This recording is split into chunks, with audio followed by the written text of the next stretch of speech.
Hi everyone, I'm Cheryl Butler, and you're listening to the Mighty Mommy's Quick and Dirty Tips podcast, which will help make your life as a parent a little bit easier and a lot more fun. Welcome! Today's episode is number 349, titled 6 Ways to Get Your Child to Cooperate. Because isn't it great when our kids cooperate regularly? This past weekend, my family and I attended a fall fest in our community that included all kinds of fun activities for kids. There was face painting, pony rides, build your own scarecrows, yummy treats such as caramel apples and kettle corn, and even a pumpkin painting contest. While there were lots of delightful giggles coming from all directions, there were also plenty of other emotions swirling around throughout the festival. And one of those was the desperate plea from several parents of young kids who were trying furiously to get their tots to cooperate. If someone could just give me the secret to getting Katie to cooperate, maybe we could enjoy these outings a lot more, pleaded one mom who was there with her 3 kids. I know that feeling well. You have a nice event planned for your family, yet if the stars and moons aren't aligned perfectly, sometimes the best plans go haywire when your kids won't cooperate. Mighty Mommy has 6 tips for just these situations. So let's talk about cooperation. Tip number 1, connect on their level.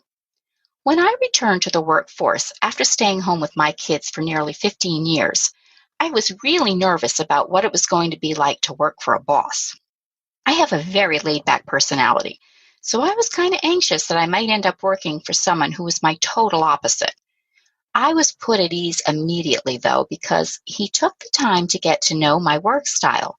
So whenever a conflict arises, he presents it in a very non-confrontational manner so that I don't feel intimidated, and then I can concentrate on coming up with solutions. Kids are no different. If we literally get down on their level, even if that means sitting on the floor with your toddler and making eye contact while he's playing or throwing a stack of blocks, you're sending him the message that you want to relate in a way that makes sense to him.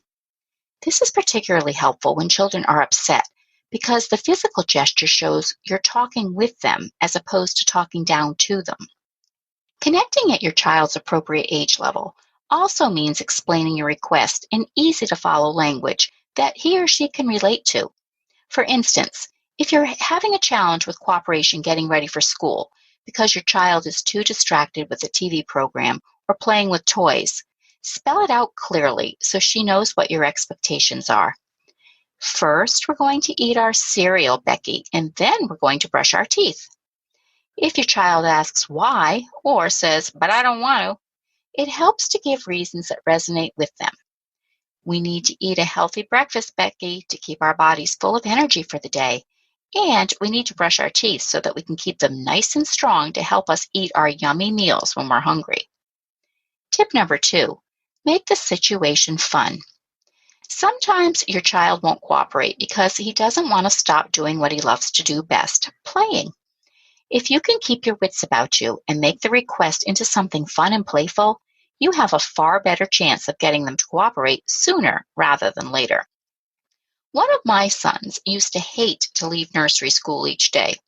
He'd see me walk in the door and he would run the other way. Luckily, I didn't take it personally. He was having so much fun, though, playing with his friends and doing the circle time activities that he just didn't want the morning to end. So I would make up a game to entice him into leaving. Brendan, guess what we're going to do when we get in the car? We're going to be pirates and look for clues to find the buried treasure that is hiding somewhere in our house. Now, I'll admit, this took a little bit of coaxing, but soon after, he'd come to me when I picked him up asking what our car was going to be that day. A fire engine, Mommy? A cruise ship? A train? The other game I played, and I still play it to be honest with you, with my kids was called remote control. You know, when we want to change our channels on the TV or lower or raise the volume, we grab our remotes, right? Well, when I needed my kids to change gears and get ready for dinner or put their clothes away and they weren't paying attention, I'd take the remote or a pretend one, point it in their direction and say something silly like, "Pardon me, but I need to interrupt your life at this moment and have you head on into your bedroom and put your clothes away before bedtime." Then I'd make some funny noises like I was truly changing the channels and walk away. so that they'd know it was now up to them to follow the request. They really love this, and now that they're older, believe it or not, I still do it for situations like when someone isn't wanting to do their homework. Tip number 3, offer choices. Offering your child choices is one of the oldest tricks in the parenting book, yet we can easily overlook this simple strategy because we want an instant result when he or she is acting out and not following our instructions. We then get frustrated and end up with a power struggle, and negativity and crankiness wins out from there. For example, at the Fall Fest we just attended, a little girl was giving her mother grief about not wanting to participate in the pumpkin painting. She had her heart set on getting her face painted, not painting a pumpkin. The girl's mother tried to sell that pumpkin painting with everything she had, and then she broke down and began to bargain with her that if she stayed and painted just one, they could have cotton candy and apple cider. She would have been more apt to give pumpkin painting a whirl, I think, if she had the choice to do so. Abby, would you like to do the face painting or the pumpkin painting first? Too many options, however, can become confusing. Shall we do the corn maze, get a snack, watch your brother build a scarecrow, pick a pumpkin, bob for apples, or paint a pumpkin before Aunt Katie and your cousins get here? Even if your child refuses either of your choices, you can still enforce your request with a similar response. Abby, I know you'd like to go home and play with your dolls, and we will be able to go pretty soon. So we can do the face painting or the corn maze before we leave. Which one would you like to do? This allows the child to feel some sense of control, even though she didn't get to leave when she wanted to. And if you offer the choice calmly and don't bark out a reply as though it's an order, you'll be teaching her how to make decisions on her own, as well as how to keep her emotions in check. And tip number 4, keep it simple. Kids need concise expectations. If you want to grab and keep their attention, you need to communicate exactly what they can or can't do in simple terms that they understand. For example, you need to get down off the bed rather than don't jump on the bed. I found that if you get a dissertation about how upset you are that she's jumping on the bed and could fall and hurt herself and then not be able to go visit grandma that afternoon and that she's ruining the furniture and so on, the more opposition you're going to face.